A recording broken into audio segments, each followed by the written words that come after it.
वंदनीय माता पिता सहित पूज्यपाद श्री गुरुदेव भगवान जिनके चरण कमलों में बार बार प्रणाम। यत तत्र से पधारे हुए सभी कथा प्रेमी श्रोता बंधु महानुभाव भक्तजन, भारत की पवित्र मां बहनें और बाल गोपाल, इस यज्ञ के आयोजक संयोजक एवं सभी सहयोगीगण, सभी पुण्यात्माओं को यथाउचित अभिनंदन वंदन के साथ साथ सभी का स्वागत है इस कार्यक्रम में। तो आइए हम लोग कथा में प्रवेश करेंगे, जिसके पहले मीठी मीठी तालियां बजाते हुए बांके बिहारी जी से अपनी अर्जी लगावें सब लोग। फिर जैसी उनकी कृपा उनकी इच्छा मैं प्रयास करूं कुछ न कुछ कहने का।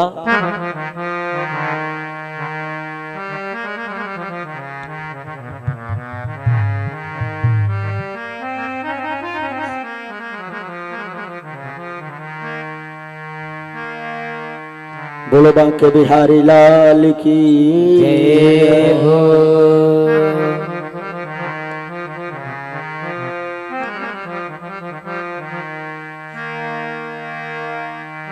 और लगने तुमसे लगा बैठे, हे प्रभु लगन तुमसे लगा बैठे, जो होगा देखा जाएगा, लगन तुमसे लगा बैठे,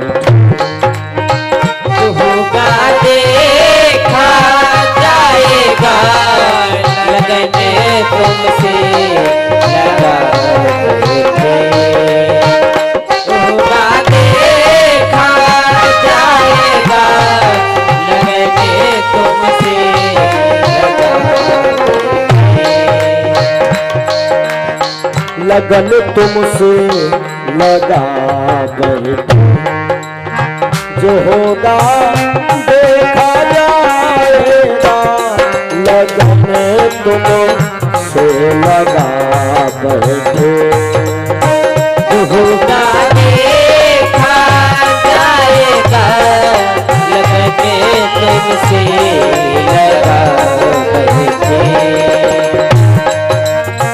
लगन तुमसे लगा बैठे, जो होगा देखा जाएगा, जो होगा देखा जाएगा, जो होगा देखा जाएगा,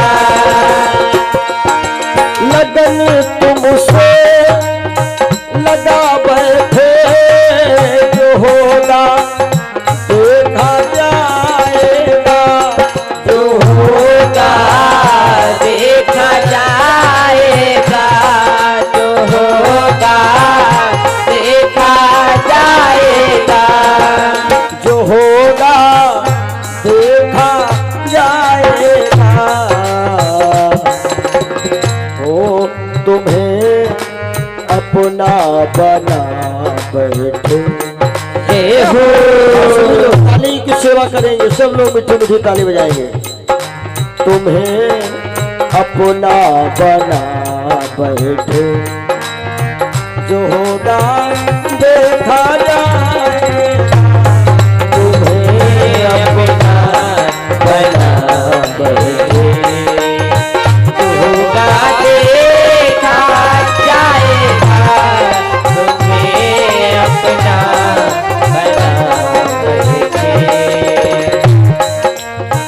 तुम्हें अपना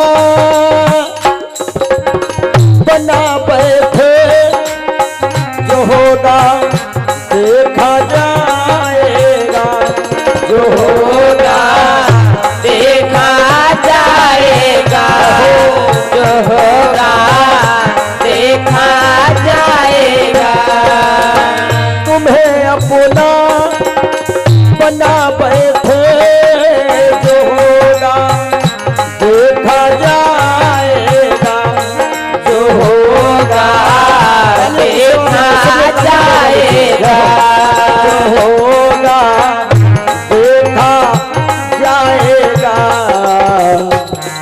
लगन तुमसे लगा बैठे, वो लगन तुमसे लगा बैठे, जो होगा देखा जाएगा, लगन तुमसे लगा बैठे, जो होगा देखा जाएगा, लगन तुमसे लगा बैठे। और हे सरकार,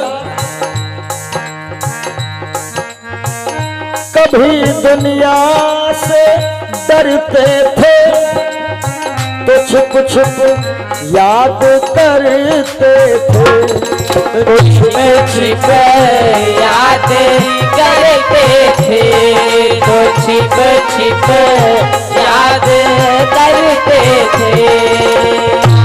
ये कभी दुनिया से डरते थे तो छुप छुप याद करते थे, तो छिप छिप याद करते थे, तो छिप छिप याद करते थे। बोलो प्रभु की जय हो। अब पर्दा उठा बैठे, गुरु जी लो अब पर्दा उठा बैठे, जो होगा देखा जाएगा, लो अब पर्दा उठा बैठे, जो होगा देखा जाएगा, लो अब पर्दा उठा बैठे, जो होगा देखा जाएगा, लो अब पर्दा उठा बैठे। कभी डर था कि ये दुनिया हमें बदनाम ना कर दे, हमें बदनाम ना कर दे, हमें बदनाम ना कर दे। क्योंकि प्रभु ये भक्ति का मार्ग कठिन तो है ही है। डर था, दुनिया वाले न जाने क्या से क्या हमको बोले, कभी डर था कि ये दुनिया हमें बदनाम कर देगी, हमें बदनाम कर देगी, हमें बदनाम कर देगी।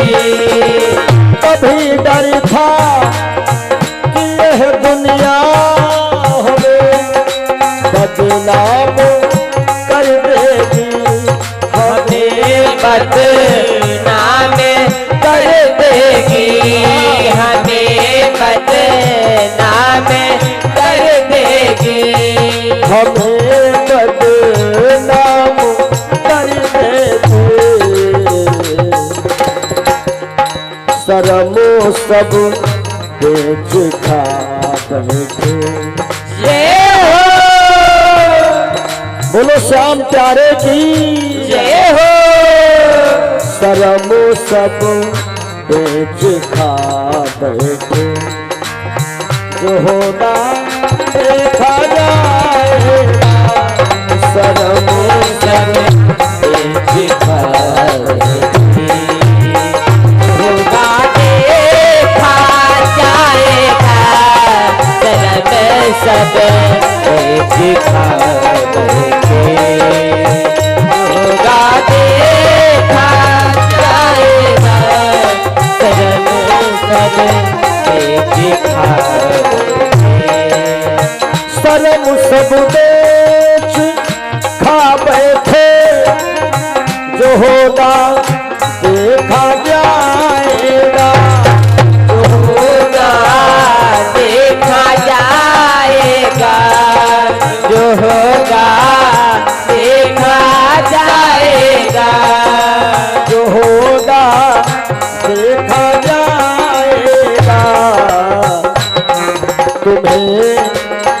अपना बना बैठे, हो तुम्हें अपना बना बैठे, जो होगा देखा जाएगा, तुम्हें अपना बना बैठे, होगा देखा जाएगा, तुम्हें अपना बना बैठे, होगा देखा जाएगा, तुम्हें अपना बना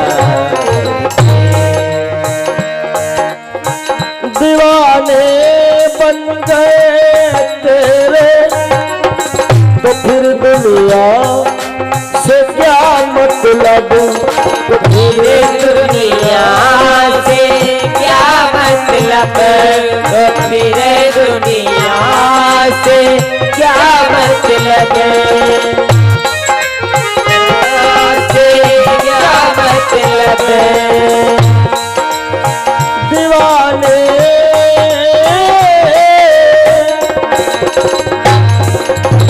दीवाने बन गए तेरे, तो फिर दुनिया से क्या मतलब, तो फिर दुनिया से क्या मतलब, तो फिर दुनिया से क्या मतलब, तो फिर दुनिया से क्या मतलब। कन्हैया तेरी गलियों में आ बैठे, हो हाँ तेरी गलियों में आ बैठे, जो होगा देखा जाएगा, तेरी गलियों में आ बैठे, होगा देखा जाएगा, तेरी गलियों में आ बैठे,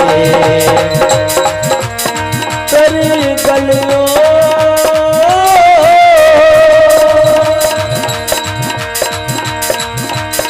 तेरी गलियों में आ बैठे, जो होगा देखा जाएगा, होगा देखा जाएगा, होगा देखा जाएगा, जो होगा देखा जाएगा, तुम्हें अपना बना बैठे, हो तुम्हें अपना बना बैठे, जो होगा देखा जाएगा, तुम्हें अपना बना बैठे, होगा देखा जाएगा, तुम्हें अपना बना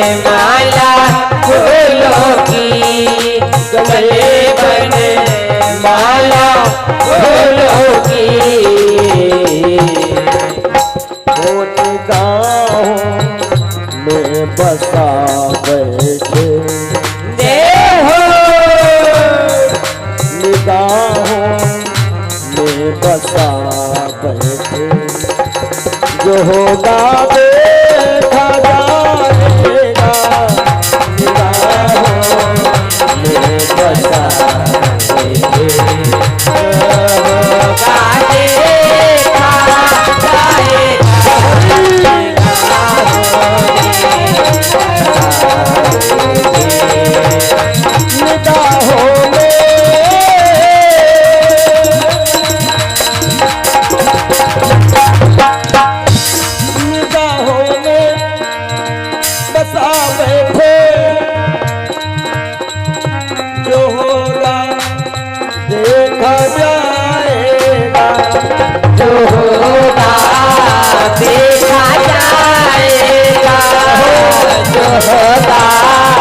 देखा जाएगा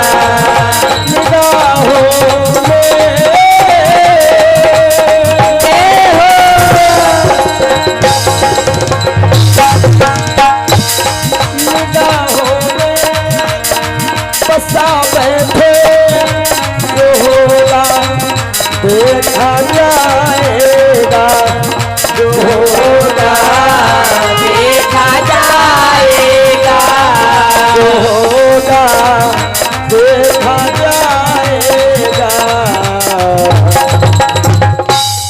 तुम्हें अपना बना बैठे देहो तुम्हें अपना बना बैठे जो होगा देखा जाएगा तुम्हें अपना बना बैठे हरी जो होगा देखा जाएगा तुम्हें अपना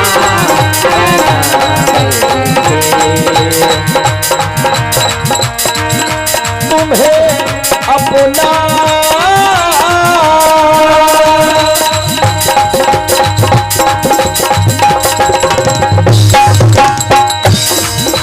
तुम्हें अपना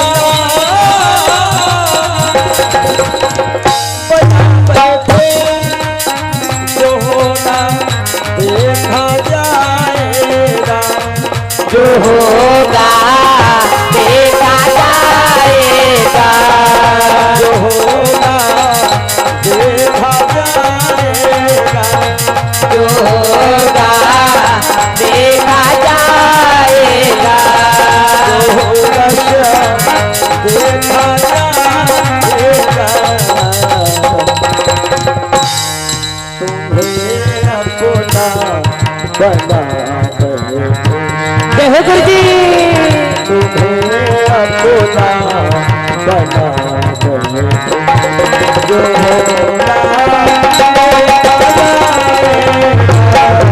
तुम्हें अपना बना बैठे जो होगा देखा जाएगा जय हो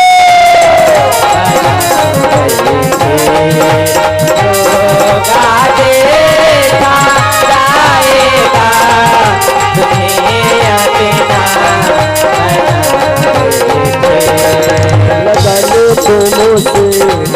लगन तुमसे लगन तुमसे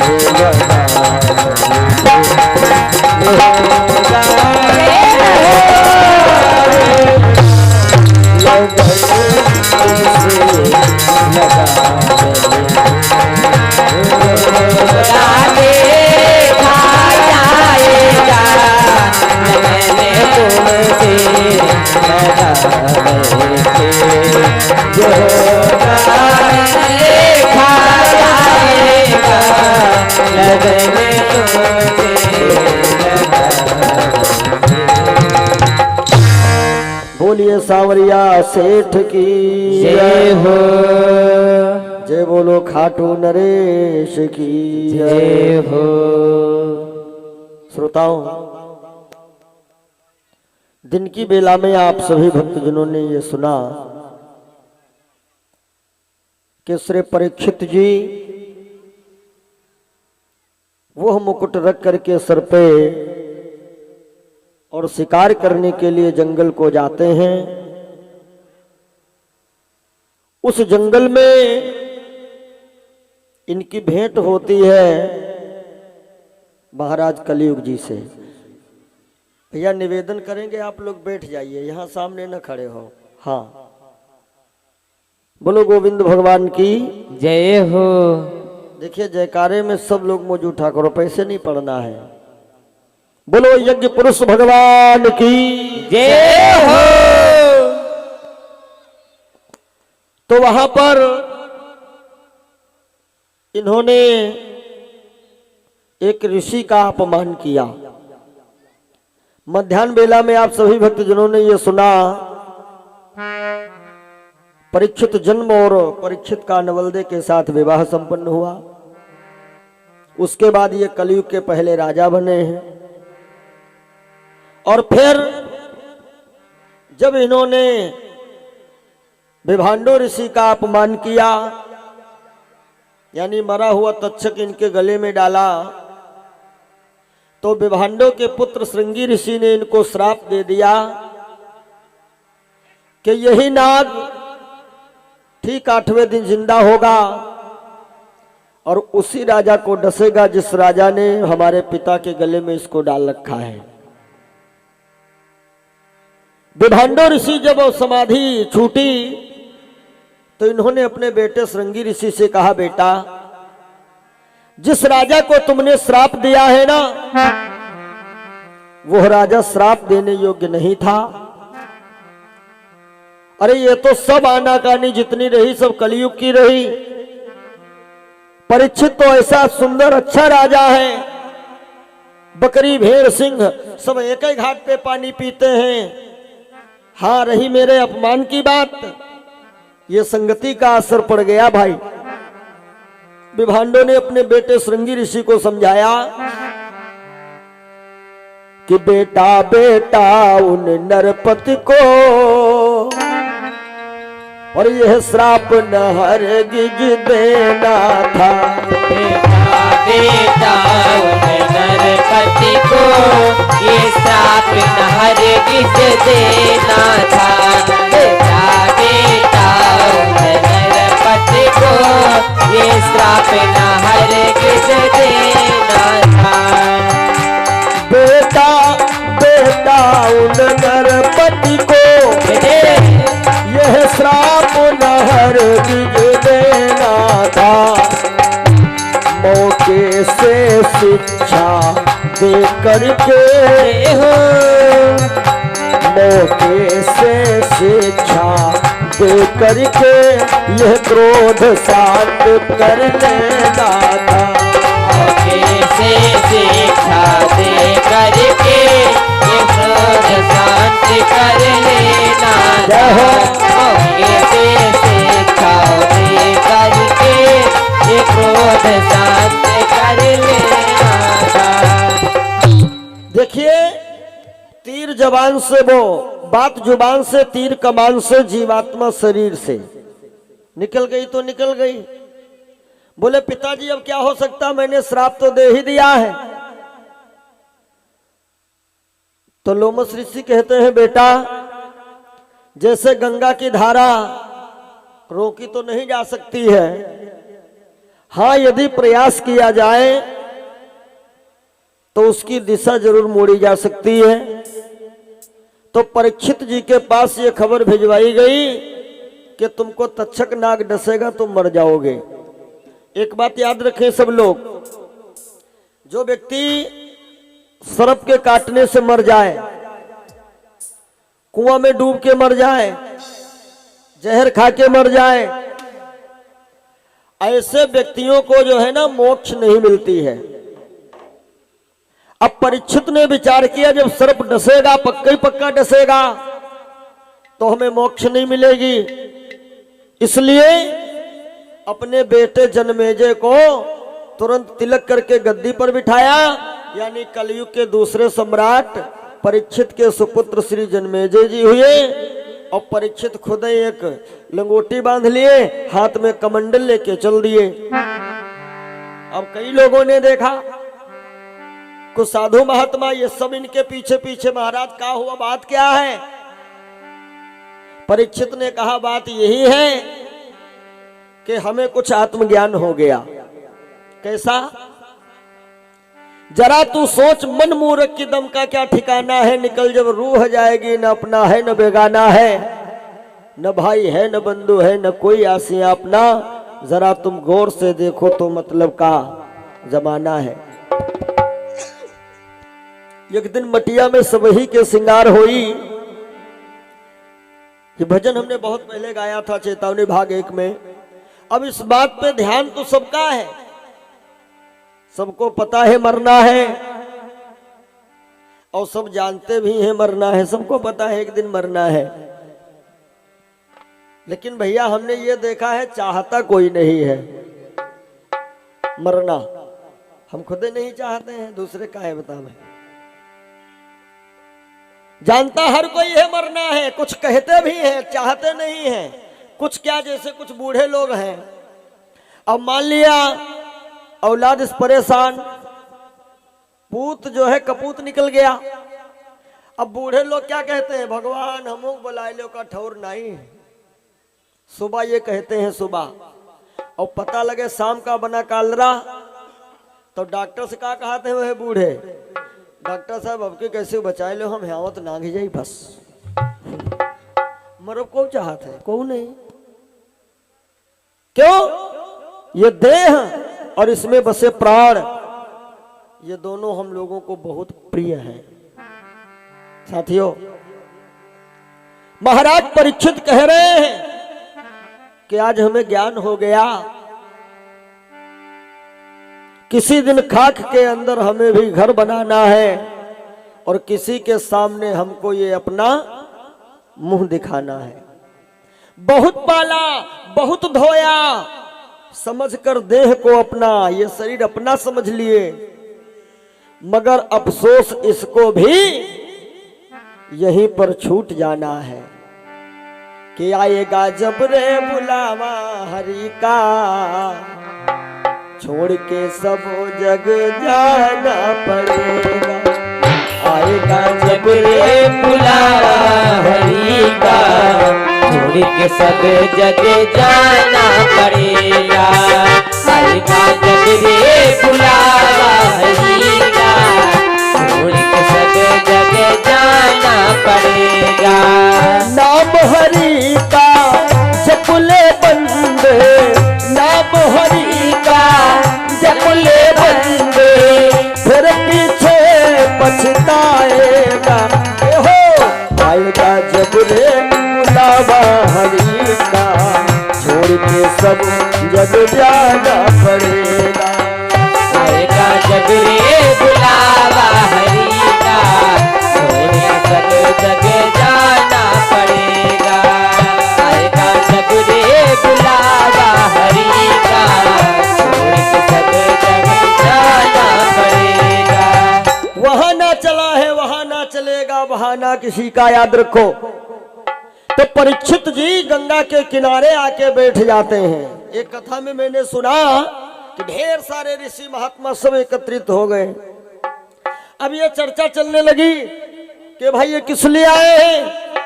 अरे का इनको श्राप लगा है, सर्प डसेगा मर जाएंगे, मोक्ष कैसे मिलेगी। हाँ, व्यासदेव बैठे थे। व्यासदेव जी ने कहा कि कलयुग में तो मोक्ष मिल सकती है सिर्फ श्रीमद् भागवत महापुराण की कथा सुनने से। तो बाबा नारद बैठे थे। नारद जी ने कहा तो यदि मोक्षदायिनी है भागवत पुराण तो सुनाओ ना महाराज।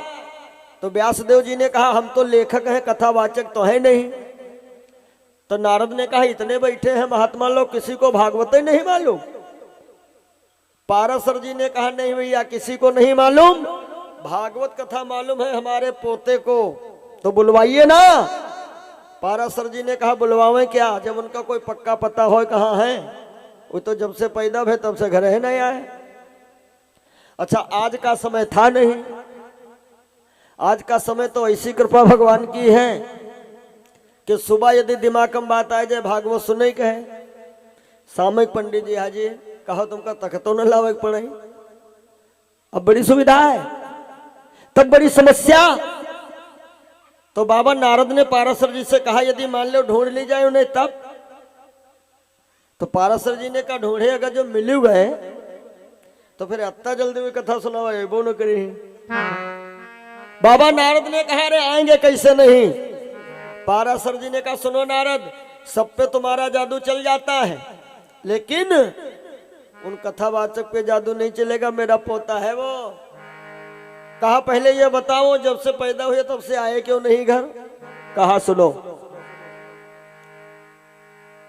कुछ विद्वान कहते हैं कि जो भी मांगो सो पा जाओ शिव भोला वरदानी से, और परेशान है भोले बाबा अपनी उमा भवानी से।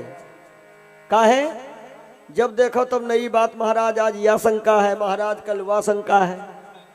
एक दिन भवानी ने भोले बाबा से पूछा महाराज एक बात बताओ। भोलेनाथ ने कहा पूछो।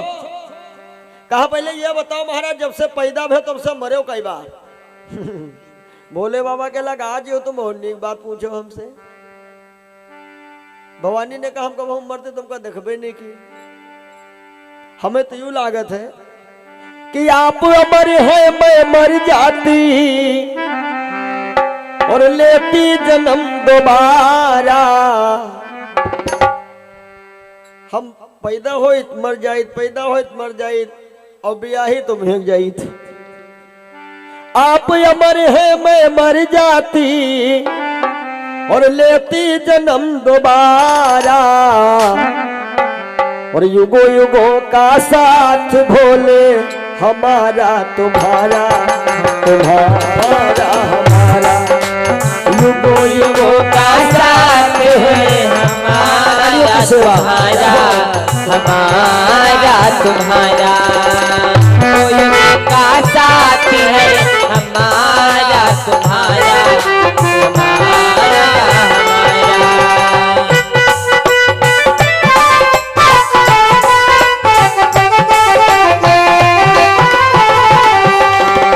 आप अमर है मैं मर जाती।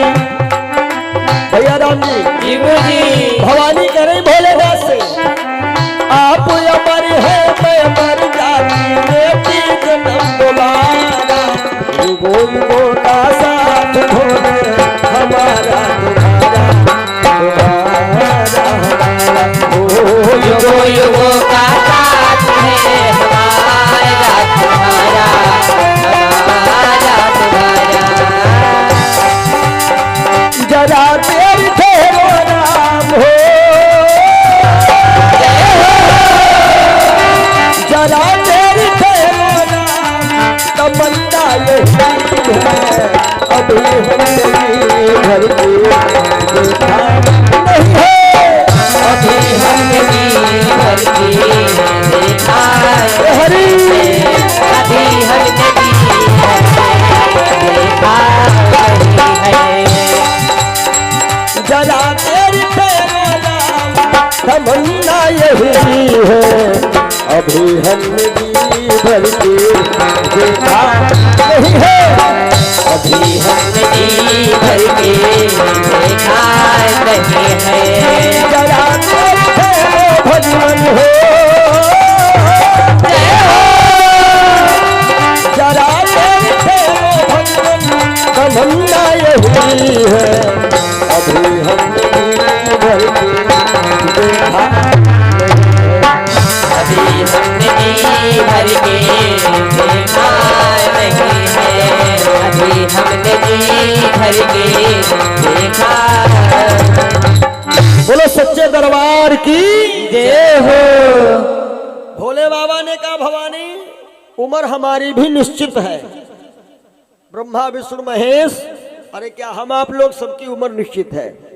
भोले बाबा की कुछ विशेष उम्र है भाई सुनो। भोले बाबा ने 100 की सीधी एक ही बात बता दिया भवानी हमें मालूम है अमर कथा। भवानी के लगी तो महाराज इतने दिन से ही तुम जाने थो अमर कथा, तो हमका कहने सुनाई दिया था। तुम का करियो सुन के और कहीं हमका कथा सुनाए दो मरे जी हमको छुट्टी मिला है। पहले तो भोले बाबा बहुते मना किए अरे तुम कथक चक्कर में ना पड़ो ना पड़ो, लेकिन भैया हो देवी जी की जिद क्या कहना। और वैसे चाहिए तो यही गंभीर पुरुषों को, यदि श्रीमती जी कोई जिद बांध रही है तो फिर उनसे होड़ ना मिलाओ, और जो होड़ मिलाओ चक्कर में पड़े हो तो फिर सीता ही राम जान ले। लेकिन बात ये है ना, आप लोग अपना कोई लोग सोचबे न कियो। हाँ पता लगो दक्षिणों चढ़ा गुआओं ने चढ़ा है, ज्यादा श्रद्धा हमारी माताओं में ही होती है। और वैसे भी होड़ मिलाने नहीं चाहिए। पत्नी जो होती है ना, ये लोग ग्रह लक्ष्मी है, ग्रह लक्ष्मी। नारी चाहे धनहीन करे और नारी चाहे धनवान बनावे, नारी चाहे पति संग जरे और नारी चाहे तो कलंक लगावे, और नारी के संग सदा सबकी पत, नारी चाहे तो फिर भगवान मिलावे। गोस्वामी तुलसी बाबा जी की धर्म पत्नी रत्नावली देखो, थोड़ी कृपा कई दिन पति पे, तुलसी से तुलसीदास हो गए। हाँ भोले बाबा ने कहा ठीक है हम तुम्हें कथा सुनाऊं। कहा? उस गुफा में चलो। आजकल लोग कहते हैं ना ये अमर गुफा है, तो एक गुफा है, भोले बाबा उस गुफा में जाके बैठ गए। लिखा है कि भोले बाबा ने अपनी क्रोधाग्नि को छोड़ा तो जितने जीव जंतु सब जल के नष्ट हुए। अब एक तोते का खोखला अंडा बाबा जहां बैठे हैं ना, पासे खोह में रखा हुआ था। एक तो निर्जीव था तो उस पर कोई फर्क पड़ा नहीं। भोले बाबा ने कहा भवानी सुनो, हम कथा तो सुनाने जा रहे हैं, लेकिन हमारी शर्त यह है कि हम मस्ती में कथा कहेंगे, और मस्ती में जब कथा कहेंगे तो कहूं आंखें बंद हुई है हमारी, कहूं नाहें बंद हुई है। तो हम जब कथा सुनावे तो कथा के बीच बीच में तुम हो हाँ करती रहना। देखो कथावाचक चाहे छोटा हो चाहे हो बड़ा, जब श्रोता बीच बीच हंसते हैं, मुस्कुराते या सर हिलाते या ताली बजाते हैं तो कथावाचक का मन लगता है कथा कहने में। और पता लगे श्रोता बैठे जैसे उस सड़क किनारे एक तिहद्दा अनेक किलोमीटर गड़े हो, बस यहाँ एक विराजमान। पंडित जी कहते हैं ताली बजा के राम राम बोलो, शांत। तो फिर पंडितों जी बार बार यू देखा था कि कितना जल्दी टाइम पूरा होता है, आरती कराई है ना। तो बाबा ने कहा कि जितनी देर हम कथा कहें बीच बीच हुआ करती रहना। भवानी बोली बिल्कुल महाराज, बस कथा शुरू कर दो। अच्छा एक कथा मैंने ये पढ़ा है कि भगवान कृष्ण और श्री राधा ये दोनों लोग गोलोक में थे, क्योंकि द्वापर युग आता है तो ये अपने मृतलोक आकर के लीला करते हैं और लीला दिखाने के बाद गोलोक में रहते हैं। तो राधा और कृष्ण ये बात कर रहे थे कि देखो प्रत्येक द्वापर में हम लोग चलते हैं भारत की भूमि पर, अवतार लेते हैं, और फिर द्वापर आएगा फिर चलूंगा। तो राधा ने एक तोता पाल रखा था। तोता कहने लगा आप आना द्वापर में, और हमारी इच्छा है हम अब चली, तुम्हारी कथा लोगन बतूबे ना चल के। तो कन्हैया बोले कि भोले बाबा अमर कथा सुनावा जा रहे भवानी, और हुआ एक तोते के ना बांझ अंडा रखा खोखला, तुम कहे ना वो बैठी कथा सुन ले जाए। अब भैया उस खोखले में वही गोलोक से तोते की जीवात्मा आई, प्रविष्ट कर गई, बैठ गई। भोले बाबा कथा शुरू कर दिए। थोड़ी देर तो भवानी करती रही और वही के बाद सो गई। और कथम नींद कब आवा जाना था, जब कथम मन नहीं लगा। एक भैया कहला पंडित जी हम नौटंकी चाहे 10 दिन देखी नींद आ नहीं सकत, और कथम आधो घंटा बैठे हम सो जाए। तो हमका कथम तुम्हारा शरीर रह जाते, मन हुआ रहता ही नहीं। अरे जब मन लगाए कथा सुनी हो तो नींद आवे, कोई सवाल ही नहीं। भवानी जब सो गई, अब तोते ने विचार किया ऐसा ना हो बाबा कथा स्टॉप कर दें। तो ला भवानी की आवाज अब हमें हुआ करी, कथा तो सुन ले पूरी। अब मान लो कथा ना ही सुनना है तो फिर ना ही सुनना है। पड़ोसी के कहे, मोहल्ले वाले ने कहे, आए तो गए यहाँ तक, अब ये ना रहा है। पड़ोसी कहीं चले हो ना भागवत है, अरे कहीं घर आए सुना कहा हुआ चलिए, कहीं सुरेश अवस्थी आए चलो अच्छा नहीं माने तो आओ चलो। अब यहाँ आए बैठे बैठे तो हैं, लेकिन हिसाब किताब खेत हो रहा है। आलू 5 क्विंटल हुआ पहुंचाए कल वहां देखे। तो भैया बताओ, अब यहाँ जब जाइए तो उनसे कोई पूछे कथम का सुने हो तो कुछ बताए भैया। तोता विचार करता है कथा न टूटे हुआ शुरू करो। अब तोता कर रहा है हूँ, और भोले बाबा मस्ती में कथा सुना रहे हैं। वही समझ रहे कि हमारी भवानी सुन रही और भवानी खर्राटा मार रही है। क्या हुमकारी भरेला हो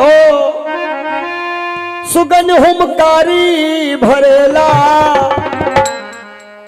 और शिव जी अमर कथा कहे गिरजा के समनवा, सुगनवा हुमकारी भरेला। शिव जी अमर कथा कहे गिरजा के समनवा, सुगनवा हुमकारी भरेला। शिव जी अमर कथा कहे गिरजा के समनवा, सुगनवा हुमकारी भरेला। हुमकारी भरेला सुगन हुमकारी भरेला। शिव जी अमर कथा कह गिरजा के समनवा, सुगनवा हुमकारी भरेला। शिव जी अमर कथा कह गिरजा के समनवा, सुगनवा हुमकारी भरेला। शिव जी अमर कथा कह गिरजा के समनवा, सुगनवा हुमकारी भरेला। सोई गई जब दक्ष कुमारी, सुगना भरे लगे हुमकारी। सोई गई जब दक्ष कुमारी, सुगना भरे लगे हुमकारी। बाबा सुना रहे हैं हो, भोला सुना रहे हैं लगा के आसनवा, हुमकारी भरेला।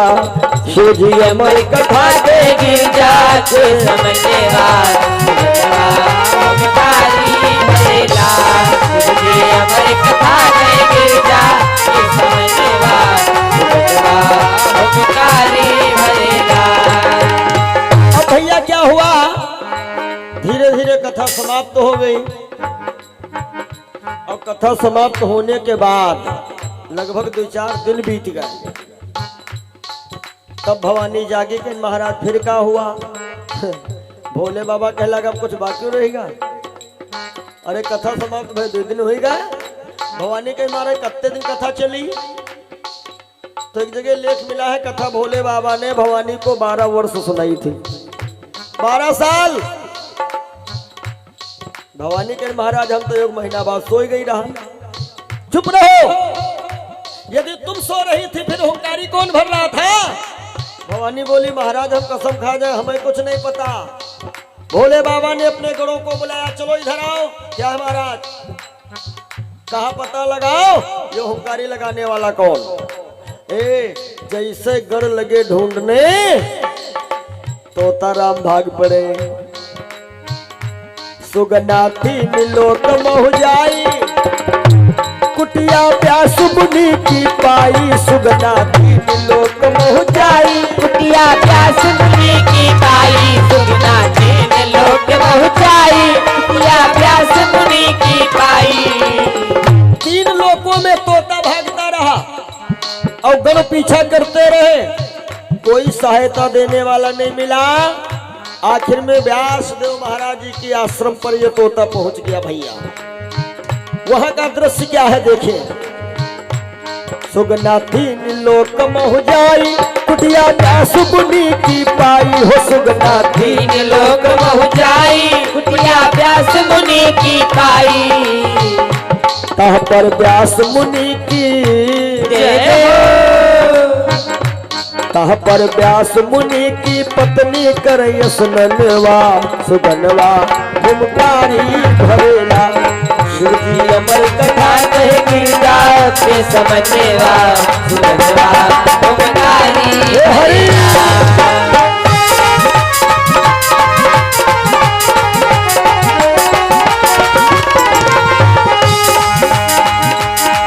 हुमकारी सुगन हुमकारी भरेला शिव जी अमर कथा कहेंगे समनवा सुगनवा हुमकारी भरेला शिव जी अमर कथा गिरजा के समन्वया सुगंधवा हुमकारी भरेला। ए भैया, अब क्या हुआ कि व्यास की पत्नी स्नान करके और सूर्य नारायण भगवान को जल चढ़ाने लगी। इनको आई गई जम्हाई। तोते ने विचार किया बचेगी है एक रास्ता, तो तोते की जीवात्मा उस तोते के शरीर को छोड़ करके और व्यास देव की पत्नी के मुखार बिंद सोही के उधर पहुंच गई। गढ़ पहुंचे भोलेनाथ के पास। ये भोले बाबा दौड़ के आए, ए व्यासदेव क्या है, तुम्हारे वहां मेरा शत्रु है, तुरंत लाओ। तो व्यासदेव महाराज कहने लगे, सुनो बाबा, बाबा अवध पाई के आइयो अपने दुश्मन का ले जइयो हो, बाबा अवध पाई के आइयो अपने दुश्मन का ले जइयो, बाबा अवध पाई के आइयो, बाबा अवध पाई के आइयो अपने दुश्मन का ले जइयो, तब तक लगा के बैठो तब तक लगा के बैठो आपन तुम आसनवा सुगंधवा हुमकारी भरेला। शिव जी अमर कथा गिरजा के समन्वया सुगंधवा हुमकारी भरेला हुमकारी भरेला सुगंध हुमकारी भरेला। शिव जी अमर कथा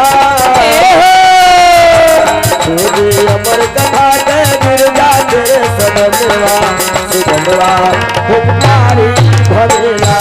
शिव जी अमर कथा गिरजा के समन्वया सुगंधवा हुमकारी भरेला। जरा देर ठहरो भगवान, जरा देर ठहरो राम, तमन्ना यही है अभी हम जी भर के नहीं है, अभी हम जी भर के देखा नहीं है। जरा देर ठहरो राम, जरा देर ठहरो राम, तमन्ना यही है अभी हम जी भर के देखा नहीं है, अभी हम जी भर के देखा नहीं है। अभी हम जी भर के देखा, अभी हम जी भर के देखा। बोलो सच्चे दरबार की जय हो। सुनो भैया, कई बार भोले बाबा आए गए। एक दिन व्यासदेव कहने लगे भोलेनाथ से, महाराज मैंने आपसे कुछ एक बार मांगा था।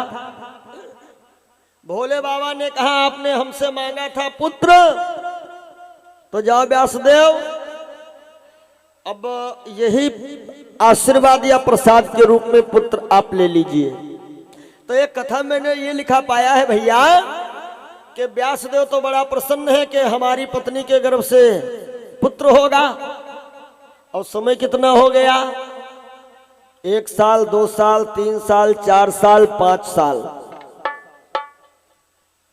अब व्यासदेव भी बड़ा चक्कर में पड़े, ये कैसा गर्भ है, अभी तक संतान हुई ही नहीं।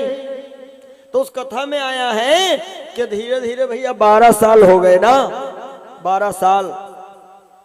अब व्यास पत्नी की अवस्था तो मान चलिए मरणासन्न अवस्था। व्यासदेव अपनी गर्भवती पत्नी के सामने बैठे और ध्यान किए। क्या बोले, बेटा मां के पेट के बाहर आ जाओ। तो अंदर से बेटा कहता है, पिताजी हम माया में पड़ना नहीं चाहते हैं। अब आजकल मोबाइल चल गए, लोग बड़ा खुश हैं, कहत बड़ी सुविधा है। और खुश हम हैं, हर एक की जेब धरे धरे बज रहे, सुविधा है। लोग कहते विज्ञान बहुत आगे, नहीं, विज्ञान आज की कमजोर है। विज्ञान पहले बहुत आगे थी। अत्रि, भरद्वाज, वशिष्ठ, गौतम, पाराशर, ये जितने ऋषि महात्मा हुए हैं हमारे आपके पूर्वज, ये बड़े वाले वैज्ञानिक थे। हाँ, अब की विज्ञान बस केवल इतनी है, पेट के अंदर का फोटो खिंच जाता है, जी का कहा था अल्ट्रासाउंड। हाँ, ये विज्ञान है कि पेट के अंदर का फोटो खींच लिया, बताए दे कि पेट में बिटिया है कि भैया, बस। और तब की विज्ञान ऐसी थी कि गर्भ में जो बच्चा होता था ना, तब के वैज्ञानिक वही बच्चे से डायरेक्ट बतलाए लेते रहे, हालचाल ले लेते रहे। कई एक प्रमाण लिखे हैं भागवत पुराण में भी और वेदों में भी। तो व्यासदेव कहते बेटा माँ के पेट के बाहर आओ। बच्चा कहता पिताजी हम माया में न पढ़ेंगे।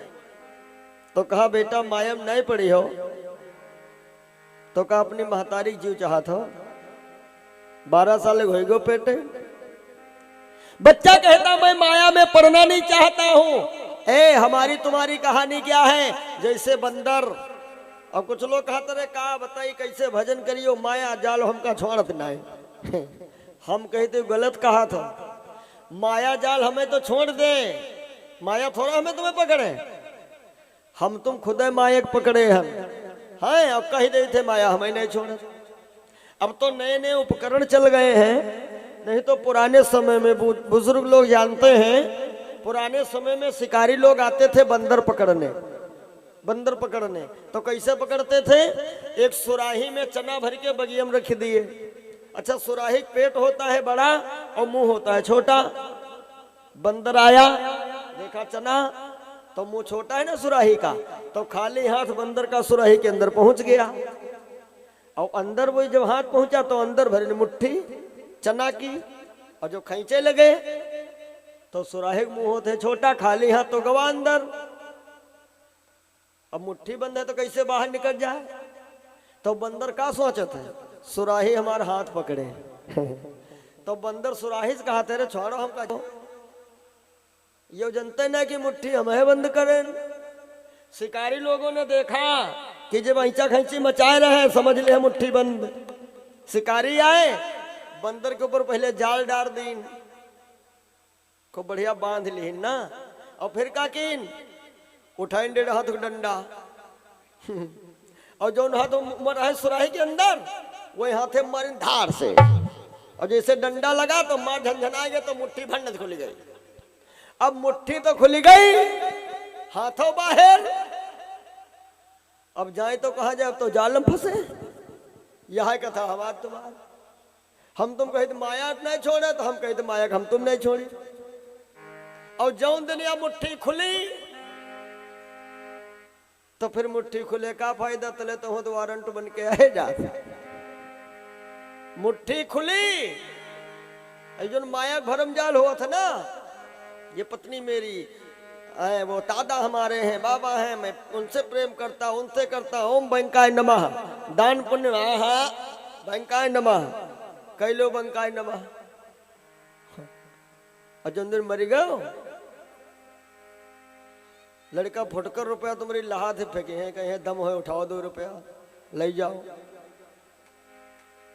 और दान पुण्य जितना कैले हो तो जब भगवान घरे चले हो यही का हिसाब हुआ होई। और बंकाय नमः कुछ नहीं। और हम बताई चुके, कपड़ा पहरी मर जाई हो, कहे पहरे पहरे मरे हैं बेकार है फारी फेंक दे। और सोने की अंगूठी चैन पहरी मर जाई हो, ये पापा की निशानी है। हमारे वहां सधुआपुर का पुल मशहूर है, सराय नदी है ना, तो पुल के नीचे आके चेक कर ले भाई, 2-4 टूटही चरपैया मिले हैं नदी में, और फटही रजैया मिले हैं, लेकिन जोत बही और बैंक की किताबें कोई नहीं फेंकत, वो खराबी नहीं होती। लेकिन क्या हो, जानते हम सब लोग हैं, अमल तो नहीं उस पर करते हैं। कि जाएगा तू जहां से और कुछ भी न पास होगा। ये भी भजन हमने बहुत पहले गाया था कैसेट के माध्यम से आप लोगों ने सुना, हमारे YouTube चैनल पे भी है चेतावनी भाग 4। पैसा खूब है कहते, मैं तो भैया महंगी चीजें खाता हूँ। दुकान अब गए तो बड़ा खाना कम खाते, ब्रांडेड कपड़े दिखाओ ब्रांडेड, और जो दिन मर जाइए लड़का ना कहे कि पापा ब्रांडेड ज्यादा शौकीन है तो कफन ब्रांडेड ढूंढ लो। मोटी है मार्किन, जहिमा गरीबन व्यवस्था वहाँ अमीरन व्यवस्था है ना। जाएगा तू जहां से और कुछ भी न पास होगा, 2 गज कफन का टुकड़ा तेरा लिबास होगा। 2 गज कफन का टुकड़ा तेरा लिबास होगा। 2 गज कफन का टुकड़ा तेरा लिबास होगा। 2 गज कफन का टुकड़ा तेरा लिबास होगा। जाएगा तू जहां से, राम जी गुरु जी, जाएगा तू जहां से कुछ भी न पास होगा। 2 गज कफन का टुकड़ा तेरा लिबास होगा। 2 गज कफन का टुकड़ा तेरा लिबास होगा। 2 गज कफन का टुकड़ा तेरा लिबास होगा। रह जाएंगे तड़पते परिवार वाले तेरे, रह जाएंगे तड़पते परिवार वाले तेरे। यमदूत ले पकड़ तुझे घूमेंगे घेरे घेरे, यमदूत ले पकड़ तुझे घूमेंगे घेरे घेरे। यमदूत ले पकड़ तुझे घूमेंगे घेरे घेरे। और पीटे गाया अपनी छाती, वो पीटे गाया अपनी छाती, कुलवाली लाश होगा। 2 गज कफन का टुकड़ा तेरा लिबास होगा। 2 गज कफन का टुकड़ा तेरा लिबास होगा। 2 गज कफन का टुकड़ा तेरा लिबास होगा। और बताते इस भजन के माध्यम से, जिस शरीर को हमने पाला पोसा और जिन गांव वालों पे, अपने मित्रों पे, अपने रिश्तेदारों पे हमें बहुत बड़ा नाज था, ये सब अपने हैं। और वही अपने क्या करते जानते हो? चुन चुन के लकड़ियों से ढक दे तेरे बदन को, चुन चुन के लकड़ियों से ढक दे तेरे बदन को। चुन चुन के लकड़ियों से ढक दे तेरे बदन को, ले जाएगा झपट कर भंगी तेरे कफन को, ले जाएगा झपट कर भंगी तेरे कफन को। ले जाएगा काट कर भंगी तेरे कफन को। और बेटा दे देगा तुझको अग्नि, बेटा जो खास होगा दे देगा तुझको अग्नि, बेटा जो खास होगा। हे तो गज कफन का टुकड़ा तेरा निवास होगा।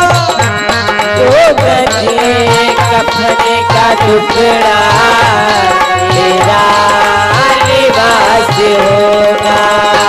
जाएगा तू जहाँ से, जाएगा तू जहाँ से, कुछ भी न पास होगा। तो गज कफन का टुकड़ा तेरा निवास होगा। तो गजे कफन का टुकड़ा तेरा निवास होगा। तो गजे कफन का टुकड़ा तेरा निवास होगा। बोलो गोविंद भगवान की जय हो। सबको पता तो है, लेकिन हम लोग इस बात पर कोई विचार विमर्श नहीं कर पाते हैं। आओ अपनी कथा में ही माया में हम लोग स्वयं हाथ डाले हैं, माया को पकड़े हैं और कहते क्या है, अरे माया छोड़ नहीं रही। अरे छोड़ती तो है, हम लोग चाहे तो, और जो चाहते ही नहीं है तो क्या छोड़ेगी। सुनो, पुत्र कहता है पिताजी मैं माया के चक्कर में नहीं पड़ना चाहता। तब व्यासदेव बोले तो कब माता की मौत चाहते हो, इतने बड़े हो गए माँ के पेट में ही। तब बेटे ने कहा ठीक है ये बात है तो फिर मैं आ रहा हूं। ए भैया, पुत्र का जन्म हुआ 12 साल रहवे की, तो जैसे जन्म हुआ तो नार व्यवहार सब कमर में लपेट के भट्ठाड़े भय। इनका नाम क्या है? उच्च स्वर में एक बार जयकारा लगाइए सब लोग, प्रेम से बोलो सुखदेव महाराज की जय हो। इन्हीं का नाम पड़ा है श्री सुखदेव जी महाराज। अब वहां का दृश्य क्या था? आगे आगे बेटा भागे, पीछे से पिताजी जा रहे हैं, भैया घूमे आ घूमे आ। सुखदेव जी कहा तुम वापस जाओ, हमरे चक्कर में न पड़ो। क्यों? कि उनको वैराग्य हो गया। कहां से? गर्भवास। मैंने कल बताया था वैराग्य के 4 अड्डे होते हैं। 4 ठोर सब नरन के कछु वैराग्य चढ़ंत, गर्भवास सबके निकट कथा सुनत रतियंत। तो पहला स्थान है गर्भ में हम लोगों को वैराग्य बनता है। एक कथा में यह भी आया है कि सुखदेव जी आगे आगे भाग रहे, व्यास पीछे पीछे जा रहे, वापस आओ भैया, नहीं आएंगे। तो एक सरोवर पर कुछ देवियां स्नान कर रही थी ना, तो सुखदेव जी निकले चले गए। स्त्रियों ने कोई ध्यान नहीं दिया, स्नान करती रही सब मस्ती में। और जब व्यासदेव पहुंचे तो ये सब मारे संकोच के अपने अपने वस्त्र पहनने लगी। तो व्यासदेव कह रहे हैं अरे दुष्टाओ, जवान लड़का गया, तुम्हें शर्म नहीं आई? और हम बूढ़े आदमी निकल पड़े, इतनी शर्म? तो देवियों ने कहा महाराज वो जो अभी गए हैं इसके पहले वो तो दिव्य शक्ति थे, दिव्य शक्ति, शुद्ध योगी। अरे उनकी नजर में नर नारी सब एक समान, यानी वो माया के रहित हैं और आप माया के सहित हो। आप में और उनमें इतने फर्क है। तो हमने पारस सर जी ने बाबा नारद जी को बताया कि वो हमारा पोता है, नाम है वह सुखदेव महाराज, और वही सुना सकते हैं इनका अमर कथा, यानी भागवत महापुराण कथा। तो नारद जी ने कहा तो ठीक है, फिर मैं जा रहा हूं, अभी ढूंढ के लिए आ रहा हूं। पाराशर बोले नारद, हर जगह पे तुम्हारा जादू चल जाता है, लेकिन सुखदेव जी पर तुमरो जादू न चल पाई है, शुद्ध योगी है वो। नारद ने कहा काहे नहीं चलेगा, कोशिश करूंगा, सफलता मिलती है प्रयास करके तो देखो। अच्छा आप जरा सोचिए, का नारद बाबा को सफलता मिल पाई है कि नहीं। सुनो, सुखदेव जी तो कहाँ बैठे पता नहीं, लेकिन नारद जी अपनी बीड़ा बजाते हुए जा रहे हैं सुखदेव जी को ढूंढने। आओ सब लोग गुनगुना लेना। फिर देखो बाबा नारद जी किस प्रकार से सुखदेव जी को यहाँ तक लेके आ पाते हैं। और काली कमली वाला मेरा यार है, मेरे मन का मोहन तू दिलदार है।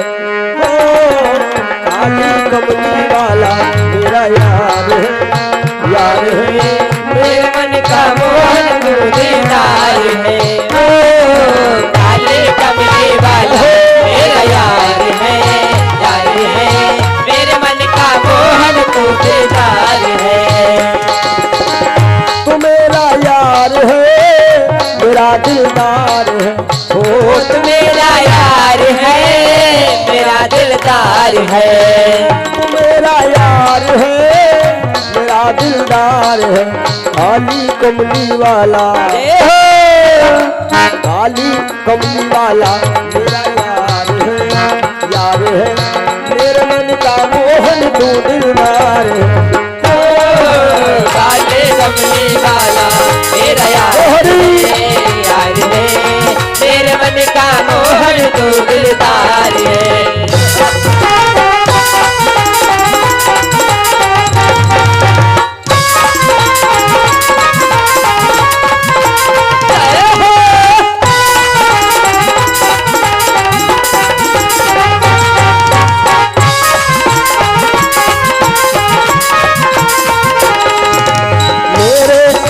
मोहन तू दिलदार है।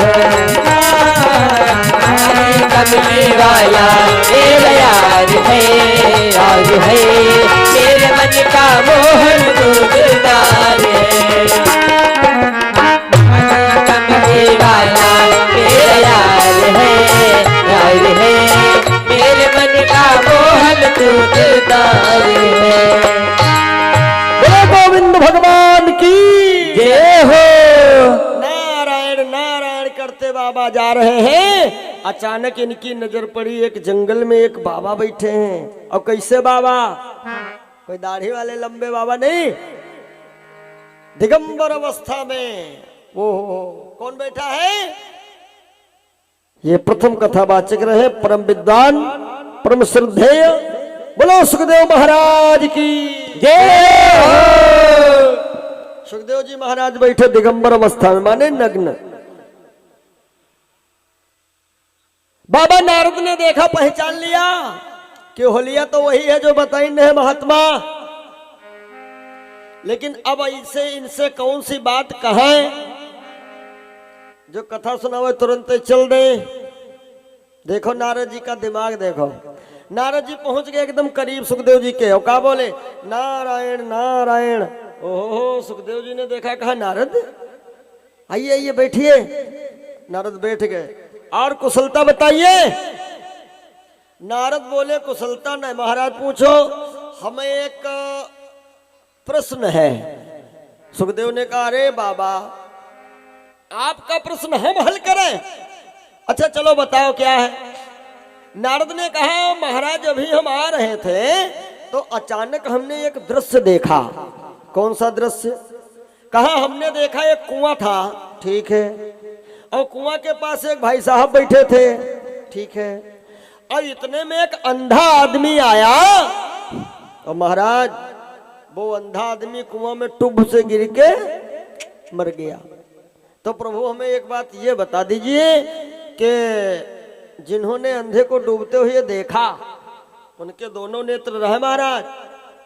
तो ये बताओ कि जिन्होंने अंधे को मरते हुए देखा, डूबते हुए देखा और उन्हें बचाया नहीं, तो क्या उनका कोई पाप तो नहीं लागी?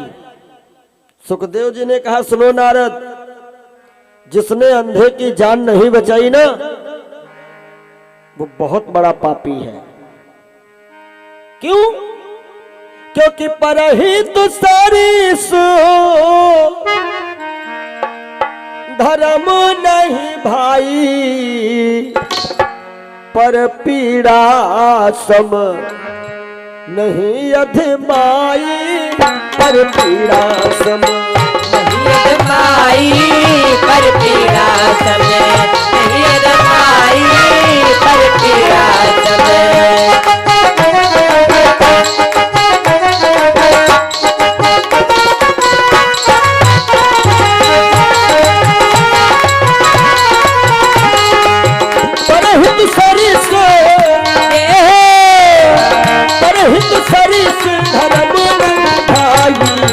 पर पीड़ा सब नहीं अधमाई, पर पीड़ा सब नहीं अधमाई, पर पीड़ा सब नहीं अधमाई, पर पीड़ा सब। परहित सरिस धर्म नहीं भाई, और पर पीड़ा सम नहीं अधमाई। बाबा नारद सुनो, अरे जिसने अंधे की जान नहीं बचाई, बहुत बड़ा हत्यारा आदमी है वो। और सुनो नारद, वो इतना बड़ा पापी है, इतना बड़ा पापी है कि वही का जो तुम हो देख ले हो तो समझ लो तुम हो पापी हो। हे भैया, तो नारद जी कहला तो महाराज यू बताओ हम आपका देखी कि ना देखी।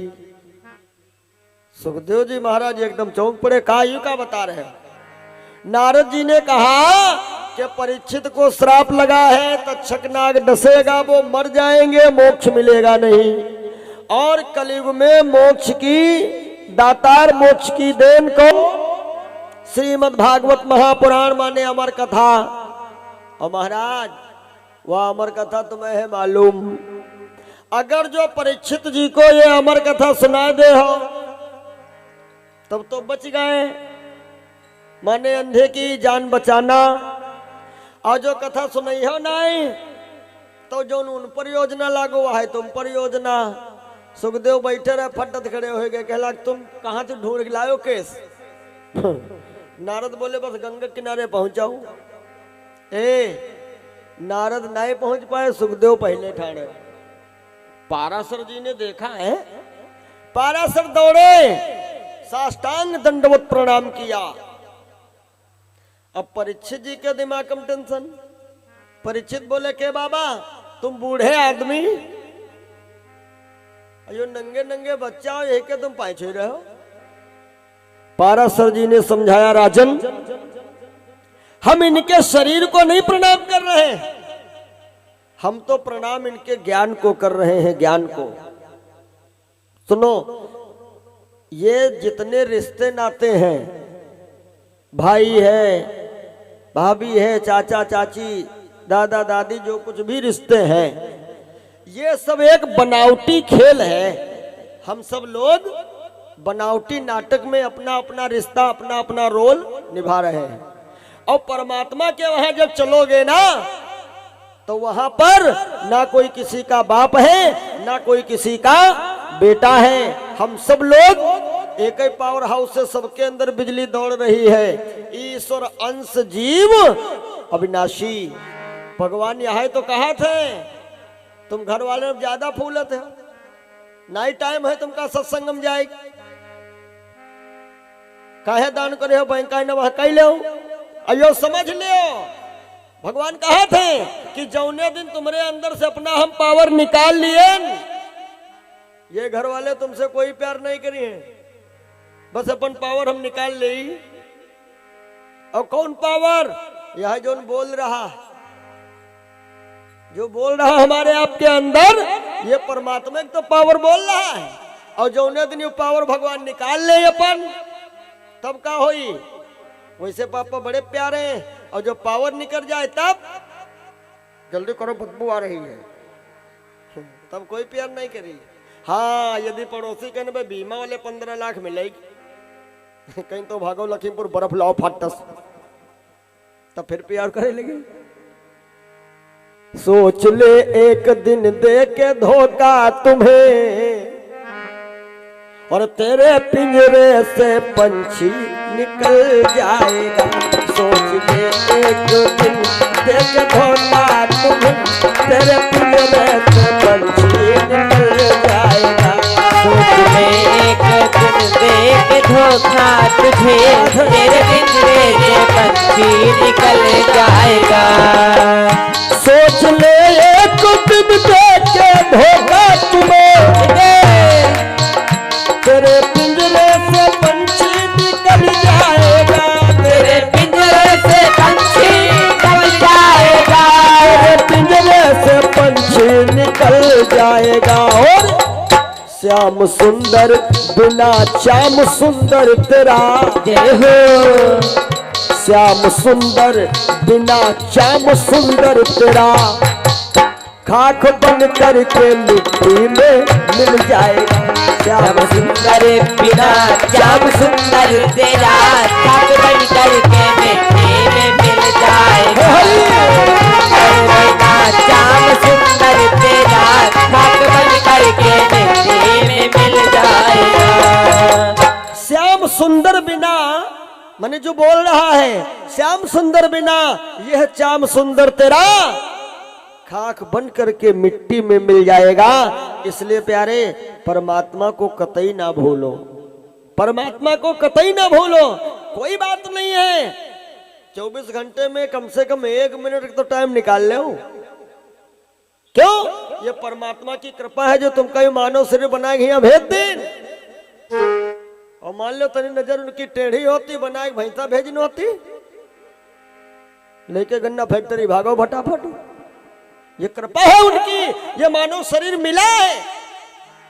एक बिटिया की शादी हुई, वो ससुराल गई तो सास माता ने बहुत सुंदर सी एक सोने की कील दे दिया। बड़ा खुश हुई बहू। और जब ये मायके गई, अक्सर ये होता है ना, जब बेटियां ससुराल से मायके जाती पहली विदाई में, तो जो स्पेशल गिफ्ट होता है ना, वो अपनी सखी सहेलियों को खूब दिखाया करती हैं। देखो ये मेरी सास ने दी है, ये जेठानी ने दी है, ये उनने दी उनने। तो वो वही लिए लिए कील घूम रही है पूरे गांव भर में, मोहल्ले भर में, जिसको देखो उसको देखो, ये मेरी सास माँ ने दी है, स्पेशल है। ठीक। अच्छा, एक दिन एक महात्मा आ गए भिक्षा भ्रमण के लिए, बिटिया को दे जाओ। तो बिटिया लेके आई अंदर से भिक्षा। बाबा भिक्षा ना आए पहले दिन, पहले वह कील लिए खड़ी। बाबा देखो हमारे सास माता ने कितनी बढ़िया सोने कील दी। कहीं बिटिया यूँ बताओ, यह बात कैसे कैसे बताओ? काहे तुमका का जलन है? कहा हम पूरे गांव भरे में बतावा, सबका बतावा। तो बाबा कह लग भगवान ने नाव कही दे लियो, कहीं भगवान की मका लगा जब वो दिन है। तो महात्मा कह लग भगवान जो तुमका या तो तक टोट ऐसी नाक ना देनी होती तो कील का हाथ में छेद पहले लेते हो। यज्ञ भगवान को धन्यवाद तो दे दो कि तुम्हारी जो सुंदर बोतल ऐसी नाक तुमका दीन है, मैं कील पहरियो नीक तो लगी है। हाँ बाबा यह बात तो कैसा ही है, भगवान को बहुत धन्यवाद। परमात्मा को कतई न भूलो। एक घड़ी आधी घड़ी, कोई जरूरी नहीं 5 घंटा मंदिर में बैठो ना, 1 मिनट का उनका ध्यान रखो, लेकिन दिल से। उस मिनट में कोई प्रपंच होने नहीं चाहिए। कह रहे महाराज पाराशर, हे राजन, ये सब रिश्ते नाते जितने हैं, ये सब जगत के रिश्ते नाते झूठे हैं। परमात्मा के वहां ना कोई किसी का बाप है, ना कोई किसी का बेटा। ये तुम्हारा सौभाग्य है, अपने भाग्य को सराहो कि सुखदेव जैसे महाराज की इनकी इतनी बड़ी हस्ती यहाँ पर आ गई है। ये तुम्हारी किस्मत की बात है, नहीं तो इनके दर्शन हाय हाय दुर्लभ थे। परीक्षित ने जैसे पाराशर से सुना तो परीक्षित दौड़े और सुखदेव जी को साष्टांग प्रणाम करते हैं और बोले महाराज हमारी बीमारी सुनो। कहे हमें लगा है श्राप, हमें कटे है सांप, मोक्ष कैसे मिली? सुखदेव जी ने कहा कलयुग में मोक्षदायिनी है भागवत महापुराण, हम तुमको वो कथा सुनाएंगे। तो सबसे पहले क्या बताया कि सबसे पहले ये समझो कि कथा क्या है। सुनो भैया, घर से तो आए हो, कहाँ जाकर कथा सुने? कथा है का? कथा का मतलब क्या है? ये जितनी ये सब व्यवस्था देख रहे हो, या कथा नहीं है, या तो सब हमारी मजबूरी है। कथा पहले होती रहे जब मैके का कुछ नहीं चलती रहा, और पंडित जी अकेले कथा कहा रहा है, और एक जगह बोलते रहे पूरे गांव में ऐसे सुनात रहा है बगैर माइक, और उतने साउंड लगे, इतने हारन, तब हो आवत पंडित जी वह गांव नहीं सुना। तब श्रद्धा थी। और श्रोता हमारे नैमिषारण्य में, नैमिष धाम में सूत जी महाराज कथा सुनाई न है, और मुख्य श्रोता जानत करते रहे 88,000। अब बताओ, एक वक्ता और अकेले कथा बोल रहा, कोई मैक वही तब रहबे नहीं किन, और 88,000 श्रोता, नैमिष के 84 कोस, चारों तरफ श्रोते श्रोता बैठ रहे हैं, अकेले महाराज जी सुनाई दे रहे कथा। अब धीरे धीरे धीरे धीरे परिवर्तन होता जा रहा है। यह सब हो गई मजबूरी, ये व्यवस्था, या कथा नहीं, ये मजबूरी है। और फिर कथा क्या है? अच्छा, मजबूरी क्या ये भी बता दें। जैसे छोटे बच्चे को बुखार है, अब मम्मी ने दवाई दिया, जिस दवाई में बढ़िया फायदा हो तो वह दवाई करो ही हो। पहले दिन तो भैया खाए दवाई, मार भन भनाई गए, अगले दिन बना बुखार, मम्मी कन बेटा दवाई, भैया घर में रहे दुआरे ठाड़े भाई, बहुत कड़ू है। अच्छा, मम्मी की बड़ी टेंशन है, खवेबो नहीं दवाई तो बेचारा बीमार रही है, तो मम्मी दिमाग लगाई ने कहा कि कैसे दवाई दी जाए। ए मम्मी कहा कि लेके वो टेबलेट मैंने दवाई एक पेड़ा के अंदर चुप्पे बंद कर दी, बेटा दवाई हमने कहा। और मम्मी पेड़ा चमकाई दूर, भैया पेड़ा खाई, पेड़ के चक्कर में छटको बड़को फंड दे आएंगे, लाओ लाओ है, मम्मी पकड़ ली है, कन भैया पेड़ा खाई खाई खाई, और पेड़े के संग में खवाई दी, दवाई फायदा पूरा हो गया। लेकिन कुछ गांव देहात के लड़कों बड़े विचित्र हो, हाँ कहते पेड़ा हम कल हम दोबारे खावे है, मम्मी पेड़ा दे दी, और भैया पेड़ा खाए घूम रहे हैं। तन देर बाद मम्मी हाथ पकड़े, हाय बुखार तो कतई नहीं कम भाव, पेड़ा सब खाए रहे। तो भैया का कहा पेड़ा पेड़ा खाए गए रहन, गुठली फेंक दिया रहन। तो ये श्रोता जितने लोग आते हैं ना, तो कोई अब कथा जो है वह है दवाई, और ये सब ताम झाम जितनी व्यवस्था है ये सब है पेड़ा बर्फी, यह के द्वारा दवाई जाते हैं खवाई। अच्छा भाई, हम संस्कृत में बैठे कथा सुनाई, अत्ते लोग नहीं बैठे हो, जजमान बैठबे करे हैं, बुक कराए के लाए, पल्ले भले न कुछ पड़े, और न मन पूछ लो जग सालम दिन भर राहत, और आचार्य जी ऐसे बढ़िया बढ़िया वेद मंत्र पढ़त, पूछो कोई एक मंत्र का अर्थ बतावे, और अत्ती भीड़ो नहीं हुआ एक चलत रह पाओ, काहे हुआ सूखी दवाई चल रही है, और हमें सब पेड़ा बर्फी संगम दे रहे, तो दवाई खाए में है तनिक आसानी।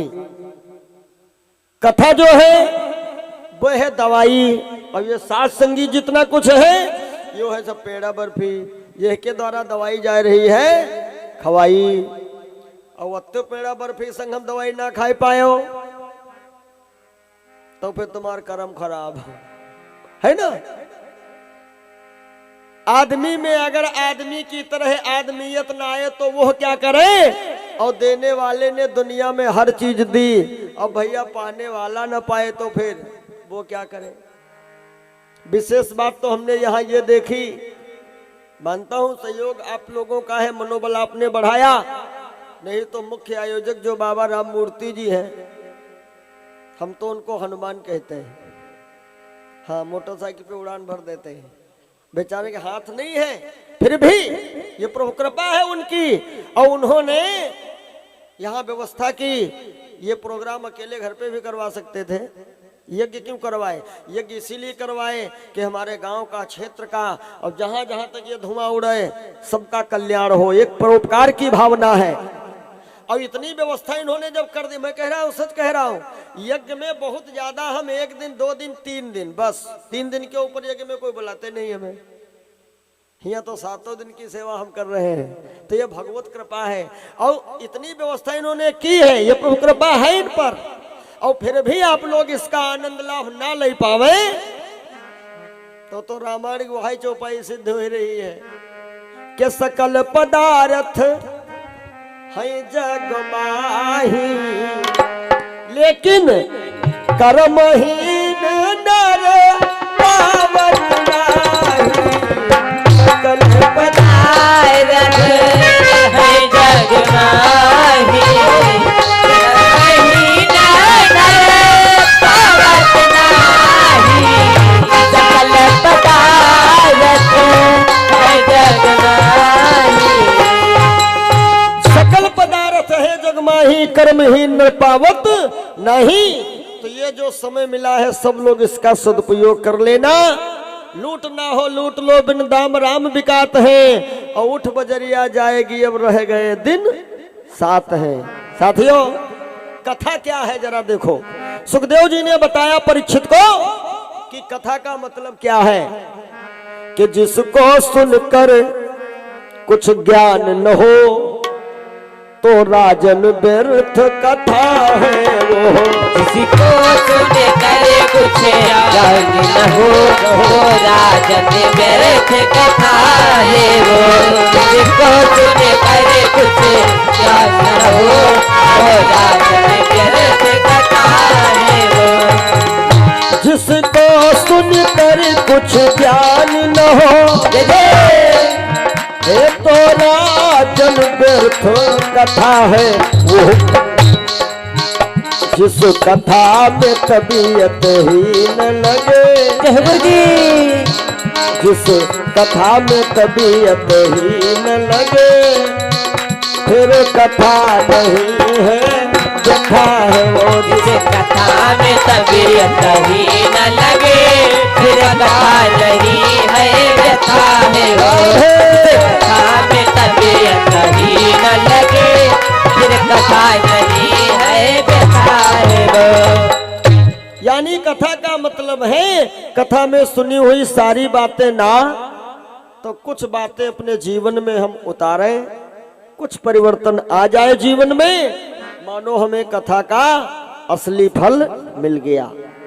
सुखदेव जी महाराज कथा सुनाने के लिए बैठ गए और अभिमन्यु पुत्र परीक्षित जी महाराज ये भी अपना आसन लगा लिए, ये कथा सुनने के लिए यहाँ पर विराजमान हो जाते हैं।